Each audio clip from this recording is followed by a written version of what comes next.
नमस्कार, मैं हूं आपके साथ प्रीति और आप देख रहे हैं बिहार न्यूज। जदयू वर्चुअल चुनावी सम्मेलन और रैलियों के साथ 16 जुलाई से चुनावी मैदान में उतरेगी। जदयू ने अपने पूरे डिजिटल चुनावी कार्यक्रम की घोषणा कर दी है।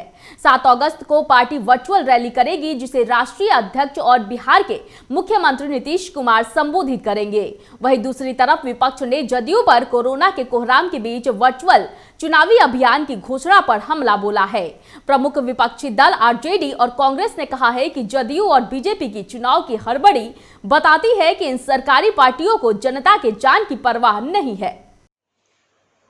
पार्टी के राष्ट्रीय अध्यक्ष और बिहार के मुख्यमंत्री श्री नीतीश कुमार जी के द्वारा बूथ स्तरीय कार्यकर्ताओं तक एक बार वर्चुअल प्लेटफॉर्म पर संवाद किया जा चुका है। साथ ही साथ राष्ट्रीय महासचिव संगठन सांसद श्री आरसीपी सिंह भी लगातार अलग अलग प्रकोष्ठ संगठनों से संवाद कर रहे हैं और अब वर्चुअल प्लेटफॉर्म पर जो ये तैयारी है, इसके अगले चरण में बिहार में 18 जुलाई से पार्टी के राष्ट्रीय महासचिव श्री रामचंद्र प्रसाद सिंह जी, श्री वशिष्ठ नारायण सिंह जी, विजेंद्र यादव और राजीव रंजन सिंह ललन जी के नेतृत्व में 4 टीमें बनी हैं और ये प्रतिदिन 18 जुलाई से सुबह 10 बजे से लेकर शाम 5:30 बजे तक 14 रैलियां अलग अलग विधानसभा क्षेत्रों में करेंगे। और निश्चित तौर पर वर्चुअल प्लेटफॉर्म पर की जो ये हमारी तैयारी है, ये संदेश बिल्कुल स्पष्ट है कि पार्टी कार्यकर्ताओं और जनता के साथ निरंतर इस संकट की घड़ी में भी संवाद स्थापित करती रही है और चुनाव तैयारियों को लेकर ये एक महत्वपूर्ण पहल साबित होगा। जेडीयू को सत्ता की चिंता है, सत्ता की भूख से ये बेचैन है। जेडीयू वर्चुअल रैली की प्लानिंग कर रही है, लेकिन बिहार की जनता कोरोना विस्फोट के खतरे से परेशान है। बिहार की जनता के जीवन कैसे सुरक्षित हो, इसके लिए कोई प्लानिंग नहीं है। कोरोना के खिलाफ कैसे जंग लड़ी जाए, इसके लिए सरकार जेडीयू कोई प्लानिंग नहीं की है, लेकिन अपनी सत्ता के लिए ये वर्चुअल रैली के लिए प्लानिंग कर रहे हैं। बिहार की जनता इनको इस बार एक्चुअल में धूल चटाएगी चुनाव में। ये लाख वर्चुअल डिजिटल कर लें, एक्चुअल में इनको कोई फायदा होने वाला नहीं है। बिहार की जनता ने मन बना लिया है कि जेडीयू का राजनीति बिहार विधानसभा चुनाव के बाद साफ कर दिया जाएगा। भारतीय जनता पार्टी और जेडीयू को बिहार में बढ़ रहे कोरोना संक्रमण को लेकर कोई चिंता नहीं। ये दोनों पार्टियां कैसे चुनाव जल्दी हो जाए, लोग मरे तो मरें, अपनी गतिविधियां चलाए जा रहे हैं। नाम वर्चुअल का रखा है, लेकिन ये पब्लिक के बीच में जा रहे हैं और कार्यकर्ताओं को ऑर्गेनाइज कर रहे हैं। तो ये जो सोच है बीजेपी और जेडीयू की, वो एक एंटी पीपल सोच है। अरे जब पटना में और राज्य के 20 जिलों में आपने लॉकडाउन घोषित कर दिया है, उसके बावजूद आप घूम रहे हैं, मीटिंगें कर रहे हैं, इसका मतलब आप कहीं न कहीं उस कानून का उल्लंघन कर रहे हैं जो कोविड-19 के तहत बना है। तो कांग्रेस पार्टी बीजेपी और जेडीयू को आगाह करती है कि अगर बिहार में संक्रमण इसी तरह से बढ़ता रहा और मरीजों की संख्या तेजी से बढ़ती रही, तो इसका मतलब साफ है कि बीजेपी जेडीयू जिम्मेदार है बिहार में संक्रमण बढ़ाने के लिए, बीमारी बढ़ाने के लिए। और कल को अगर जान माल का नुकसान होने लगा तो ये जवाबदेही नीतीश कुमार जी को और सुशील मोदी जी को। राजधानी पटना में बिहार श्रमजीवी पत्रकार यूनियन के महासचिव प्रेम कुमार ने बिहार न्यूज से बात करते हुए कहा कि इस कोरोना काल में पत्रकारों को काफी दिक्कतों का सामना करना पड़ रहा है।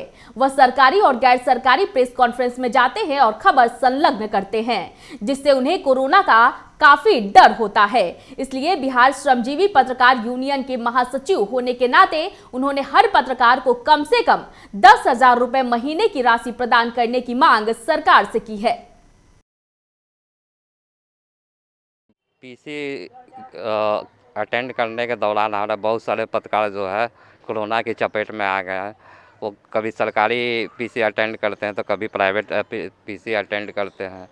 हमारे करीब बहुत सारे पत्रकार कोरोना के चपेट में आ गए हैं, उन्हें सरकार की तरफ से अभी तक कोई सहायता नहीं मिली है, ना ही उन्हें कोरोना की जांच करवाई जा रही है। हम सरकार से मांग करते हैं कि जो भी पत्रकार हैं जिन्हें कोरोना हो गया है या जिन्हें नहीं हुआ है, उन्हें सरकारी स्तर से जांच कराया जाए। साथ ही सरकार से हम मांग करते हैं कि अभी पत्रकारों की स्थिति काफ़ी दयनीय हो गई है। इस स्थिति में सरकार हर पत्रकार को कम से कम 10,000 रुपये महीना सहायता राशि के रूप में प्रदान करे। और जैसे कि एक हाल ही में एक निजी चैनल के रिपोर्टर को भी पहले नेगेटिव आया, फिर उसके बाद पॉजिटिव आया, क्या कहेंगे इसका? कहीं ना कहीं सरकार में चूक है। देखिए, सरकारी तंत्र जो है पूरी तरह से काम नहीं कर रही है। एक एक जांच रिपोर्ट को आने में 10 से 12 दिन लग जा रहा है। इससे भी स्थिति काफ़ी दयनीय हो जा रही है। हमारे एक पत्रकार थे, उनका जो 1 जुलाई को कोरोना की जांच हुई थी, मगर 10 दिन बाद भी उन्हें रिपोर्ट नहीं मिली। तो इसके लिए आप क्या कर रहे हैं? इसके लिए हम सरकार से डिमांड करते हैं। बिहार संजीव पत्रकार यूनियन के महासचिव होने के नाते मैं सरकार से डिमांड करता हूं कि सरकारी व्यवस्था को सुदृढ़ किया जाए। हमारे जो भी पत्रकार हैं उन्हें कोरोना जांच निःशुल्क कराया जाए, उन्हें आर्थिक सहायता प्रदान की जाए। सासाराम के कैमूर पहाड़ी पर स्थित मांझर कुंड में नहाने के दौरान 3 युवकों की डूबने से मौत हो गई। मृतक तीनों युवक दोस्त थे और अपनी अपनी बाइक से कैमूर पहाड़ी के ऊपर बरसात में बहने वाले मांझर कुंड झरने में नहाने गए थे। इसी दौरान हादसे का शिकार हो गए। वही घटना के बाद पुलिस की मदद से किसी तरह झरने में बहे तीनों युवकों के शव को बाहर निकाला गया, जिसके बाद पोस्टमार्टम के लिए सासाराम के सदर अस्पताल भेज दिया गया। पहाड़ पे घूमने, हाँ, वहीं उसी क्रम में डूब गए हैं जी, महुआ डैम में। अच्छा, सूचना मिली तो लाश के लिए पोस्टमार्टम के लाए हैं। अच्छा, और कार्रवाई हो रही है? हाँ, आगे कार्रवाई हो रही है। ठीक, बस हो गया, बस वही काफ़ी है, और क्या चीज़। कैसे पता चला आपको?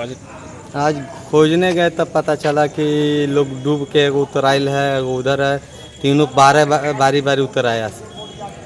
कुछ अंदेशा भी लग रहा है क्या आपको? ना कुछ है, ये सब डूब के वहाँ गड्ढा था, वहीं पर ही लोग नहा रहा है। क्या नाम है मृतक का? उसका रोहित। उम्र कितना है? लगभग 19 साल है। आप कौन है? हम उनके मामा। सीतामढ़ी जिले में लॉकडाउन को सख्ती से पालन कराने को लेकर जिला प्रशासन सख्ती बरत रहा है। सीतामढ़ी डीएम के निर्देश पर सदर एसडीओ और डीएसपी शहर में घूम घूम कर लॉकडाउन को सफल बनाने के अभियान में भिड़े हैं। इतना ही नहीं, लापरवाह वैसे लोग जिनके चेहरे पर मास्क नहीं है या बेवजह सड़कों पर घूम रहे हैं, उन्हें प्रशासन उठक बैठक भी करा रहा है। सीबीएसई बोर्ड के 12वीं का रिजल्ट आ गया है, जिसमें स्कॉलर्स अबोर्ड स्कूल के छात्रों का रिजल्ट काफी अच्छा रहा। अगर मार्क्स की बात करें तो 10% से ज्यादा छात्रों ने 90% से अधिक अंक प्राप्त किए हैं और 40% से ज्यादा छात्रों ने 80% से भी ज्यादा मार्क्स प्राप्त किया है। वही स्कॉलर्स अबोर्ड स्कूल के छात्र भास्कर कुमार ने 96.6% अंक प्राप्त कर पूरे स्कूल का नाम और इसके साथ ही पूरे बिहार का भी नाम रोशन किया है। रेलवे किनारे स्लम बस्ती में बरसात का पानी घरों में प्रवेश करने से लोगों का जनजीवन अस्त व्यस्त हो गया है। स्लम बस्ती में रहने वाले लोगों ने मसौढ़ी नगर परिषद से पानी निकालने का आग्रह किया है। इस संबंध में बिहार न्यूज के ग्रामीण संवाददाता अजय ने मसौढ़ी नगर परिषद के कार्यपालक पदाधिकारी से बात किया तो आश्वासन दिया गया कि जल्द ही उन लोगों के घरों से पानी निकाल दिया जाएगा और साथ ही वहां से कचरे को भी साफ करा दिया जाएगा। आपको बता दें कि अभी कोरोना संक्रमण है, ऐसे में बस्ती में रहने वाले लोगों को भय सता रहा है कि कहीं गंदगी से संक्रमण ना फैल जाए। जी नमस्कार, आप देख रहे हैं बिहार न्यूज। इस वक्त मैं मसौढ़ी के जो स्लम एरिया है, स्लम बस्ती है, इस स्लम बस्ती की ओर है। आप देखिए ये झोपड़पट्टी है। इस झोपड़पट्टी में जो भी लोग रहते हैं वो सभी गरीब लोग हैं और ये जो गरीब लोग जो हैं इनके घरों में पानी घुस आया है। इनकी जीवन जो है इस वक्त एकदम अस्त व्यस्त हालत में हो जाए, क्योंकि कारण है बरसात का मौसम है। बरसात में पानी भर चुका है, काफ़ी गड्ढा है और काफ़ी गड्ढा होने के कारण इनको घरों में पानी प्रवेश कर चुका है। साथ ही साथ ये जो स्लम बस्ती है, ये स्लम बस्ती के आसपास काफ़ी गंदगी है, जिसे यहाँ के लोगों ने मांग किया है कि ये जो गंदगी है इस गंदगी को साफ कर दिया जाए। और इस संबंध में नगर प्रशासक ने भी आश्वासन दिया है कि घरों में जो पानी है उस पानी को निकाल दिया जाएगा। अजय कुमार, बिहार न्यूज। कुरूप का आरोप लगा दहेज की खातिर ससुराल वालों ने विवाहिता की गला दबाकर हत्या करने के बाद साक्ष्य छिपाने के लिए शव को फंदे से लटका दिया। घटना भागन बिगहा यूपी के धमासंग गांव की है। घटना को अंजाम देने के बाद ससुराल के सभी सदस्य गांव छोड़कर फरार हो गए। वहीं नूरसराय थाना इलाके के दाऊद नगर निवासी मृतिका के भाई प्रमोद पासवान ने बताया कि मृतिका देखने में सांवली थी। इस कारण शादी के कुछ साल बाद से ही पति और ससुराल वाले दूसरी शादी की धमकी दे बार बार दहेज के लिए उसे प्रताड़ित किया करते थे और अब उसकी हत्या भी कर दी गई। सर घटना घटी है सर, 8 दिन पहले मेरी बहन आई थी, यहाँ मायके आई थी, उसके बाद ससुराल ले जाया गया सर। ससुराल ले जाने के बाद हमको कोई खबर नहीं मिला सर। ये 13 तारीख को सर रात में हमको खबर मिला इसकी मृत्यु कर दी गई है, हत्या कर दिया गया सर। इसको रात में हत्या करके सर हमको खबर कर दिया गया कि आपकी बहन मर गई है। उसके बाद सर ये घर वाले भाग गए सर, कोई नहीं थे वहाँ। उनके बच्चे को तीन बच्चा है मेरी बहन का सर, प्रताड़ित करता था घर वाले लोग, जान मार दिया सर पूरा परिवार में। काहे लो इनकी हत्या की गई, क्या मांग करता था वो लोग? सर ये लोग बराबर उपहार मांगता था, लोग कहता था कि तुम सुंदर नहीं हो, तुम ये हो, प्रताड़ित करता था, पैसा मांगता था, बराबर मांग करता था सर। हम लोग जो जुड़ता था वो दिए हैं सर। हम मेरा गांव हुआ सर दाऊदपुर, इसका ससुराल हुआ धमासन सर। शादी कब हुआ था? शादी सर 2011 में हुई है सर। क्या नाम हुआ आपका? जी सर। आपका नाम? मेरा नाम प्रमोद पासवान हुआ सर। भारत नेपाल बॉर्डर इलाके में भी बाढ़ ने दस्तक दे दिया है। नेपाल में लगातार हो रही बारिश से एक बार फिर परमान और कोसी नदी अपने उफान पर है। नदी के तटीय क्षेत्रों में लोगों के घरों में बाढ़ का पानी घुस गया है, जिससे लोगों में दहशत है। वहीं कई गांवों में जाने वाले मार्ग पर भी 3 से 4 फीट तक पानी बह रहा है। नेपाल के चतरा व कोसी नदी में पानी उफान के कारण इन इलाकों में पानी बढ़ने की बात कही जा रही है। स्थानीय जनप्रतिनिधि का कहना है कि यहां अब तक कोई भी आला अधिकारी झांकने तक नहीं आए हैं। सिलाव थाना क्षेत्र के दुलारुआ बिघा गांव में जमीनी विवाद को लेकर अपराधियों ने एक व्यक्ति को गोली मार दी, जिससे वह गंभीर रूप से घायल हो गया। घटना के बाद उसे इलाज के लिए बिहार शरीफ सदर अस्पताल लाया गया, जहां से उसे पटना रेफर कर दिया गया। वहीं घटना की सूचना मिलने पर सिलाव थाने की पुलिस मौके पर पहुंच मामले की जानकारी ली। खंडा फसल लगा आ रहा था, उसी बीच में आते वक्त उधर कारो यादव धर्मेंद्र और पिताजी उसका नाम कैलाश प्रसाद छेक करके गोली मारा। कारण क्या है? खेत में थोड़ा सा पानी के लिए विवाद हुआ था। उसी विवाद में गोली मारा इसको। कई आदमी था वो लोग? राकेश यादव, स्वर्गीय रामाधीन प्रसाद, कमलेश प्रसाद, स्वर्गीय रामाधीन प्रसाद, रंजीत कुमार, स्वर्गीय अरविंद प्रसाद। टोटल कै गो था? टोटल 5 आदमी था। खेत जा रहे थे? खेत जा रहे थे? हाँ कैसे? क्या नाम है आपका? मेरा नाम सुधीर कुमार। फतुहा पुलिस अनुमंडल के शाहजहांपुर थाना क्षेत्र स्थित मकसूदपुर गांव से खेत में काम करने जा रही एक युवती को अपहरण कर नालंदा ले जा रहे 3 युवकों को पुलिस ने ग्रामीणों के सहयोग से गिरफ्तार कर लिया है।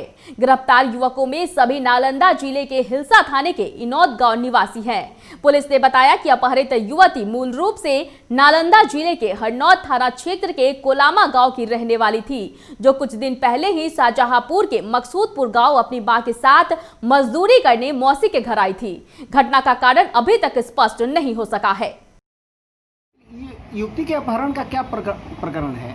एक्चुअली कल हम लोग को 8:30 बजे के आसपास सूचना मिली कि एक युवती जो है अपनी फुफेरी मौसी के यहाँ आई हुई थी धनरोपनी के पर्पज से। लगभग 9 दिन पूर्व आई थी। एक्चुअली रहने वाले हरनौत थाना अंतर्गत कोलावा गाँव वहाँ की रहने वाली थी। तो अचानक सूचना मिला कि एक उजला रंग के बोलेरो पर सवार 3 अज्ञात युवक पहले से घात लगा कर बैठे हुए थे। वो युवती जैसे ही उसकी गाड़ी के पास आई, वो लोग उसका हाथ पकड़ कर ज़बरदस्ती बोलेरो में बैठा लिए और उसको ले जाके भागने लगे।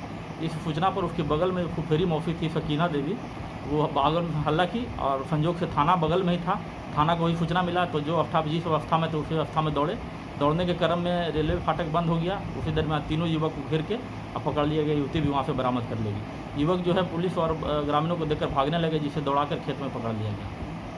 पकड़े गए युवकों का कोई आपराधिक इतिहास है क्या? एक्चुअली आपराधिक इतिहास नहीं है, लेकिन कांड के अनुसंधान के अंतर्गत यह तथ्य प्रकाश में आई है कि युवती थी, उसका करीब 1.5 माह पहले गोविंद माझी नाम का लड़का जो इनौत का है वो अपहरण किया था, जिस केस में वो वांटेड अभी चल रहा है। वो पुनः युवती जब बरामद हो गई, उसको एक बोलेरो हायर किया, जैसा कि आज अनुसंधान में पता चला है कि 15,000 रुपये में बोलेरो वो हायर किया था, और ये तीनों युवकों को उस युवती को ज़बरदस्ती उठाकर लाने के लिए भेजा था।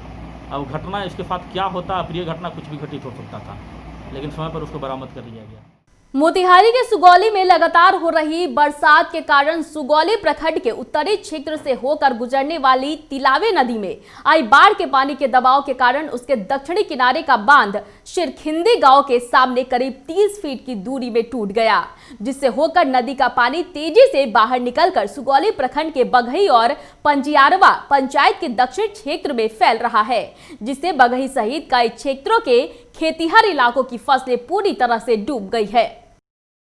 बघई पंचायत में टूटता है और पंजियारवा पंचायत के देवदत्तवा मठ से पश्चिमी टूटता है, लेकिन यह पानी इस साल सिरखिंडी गांव के पूरब मलंग स्थान से पश्चिम टूटा हुआ है, जो बघई पंचायत में पड़ता है। लगभग 40 फीट का वहाँ नदी टूट गया है, दक्षिणी तटबंध, और वह पानी निकल करके पंजियारवा पंचायत में सीधे घुस रहा है। पंजियारवा पंचायत का देवदत्तवा गाँव लगभग 40% 50% क्षति में है। परसौना का 60% धान डूब गया है, और पंजियारवा का भी लगभग 50% पंजियारवा गांव से क्षति है, और यह सारी पानी पंजभिड़वा होते हुए शामपुर निकलते हुए यह जाएगी। अर्थात पंजियारवा पंचायत का ही मूल रूप से क्षति होता है। मात्र इधर 10 वर्षों के अंदर 2018 में ही पंजियारवा पंचायत में धान की उपज सही ढंग से हुई थी, बाढ़ से बर्बादी नहीं हुई थी, नहीं तो प्रत्येक वर्ष की ही कहानी है। और सरकार की जो योजनाएं हैं इस वक्त की खबरों में फिलहाल इतना ही। मुझे दीजिए इजाजत, लेकिन देखते रहिए बिहार न्यूज। नमस्कार।